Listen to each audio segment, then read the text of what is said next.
Now that you've seen the key features AngularJS provides out of the box for building single-page applications, let's take a quick step-by-step look at how to get started using AngularJS to build a basic application. So as with any script, you need to include AngularJS in your web page. That's step one. No surprise there, I don't think. Step two, though, is a little bit different. You're going to see that with AngularJS, I don't even have to write a single line of JavaScript code, yet I can do things like data binding. So you can do some really cool things out of the box. But to do that, I have to add a special little thing here called a directive. Now, a directive is kind of like a component. It's something Angular knows about. You can even write custom directives. And the one we need to include in our shell web page is called ng-app. Now, what this does in a nutshell is tells AngularJS this is an Angular application. It should be scanned for other Angular functionality. So for instance, going to step 3 here, it might scan it for data binding syntax. Well, let's walk through these and you'll see how it all fits together.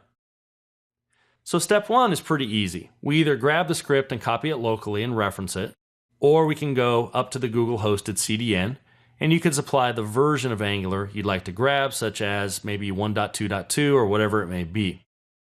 Well, once we do that, Angular's ready. But the next step is we need to tell Angular this is an Angular application. Including the script is not enough.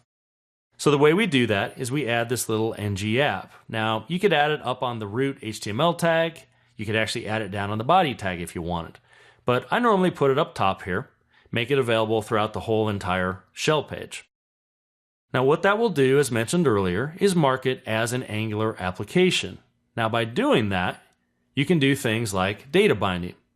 So here's an example of an input. We're going to allow the user to type in their name. And as they type, we're going to capture what they typed in a special little behind-the-scenes property in a model object. And a model object is just an object that holds data. And we're going to call that property name. This ng model is a directive. Now, if all they did was type into it, it wouldn't be very impressive, though. We want to see that it's working. So what we can do is capture the value of that name and write it out using a data binding expression. Now, if you've ever used client-side template frameworks like Mustache or Handlebars, this will look really familiar here. You put these double squiggly brackets and then the name of the property that you want to bind to. So in this case, we defined a property here on ng model called name, and whatever they type is then going to be written out right here over to the right of the input. So let's go ahead and jump into a demonstration, and I'll show you how all these steps fit together.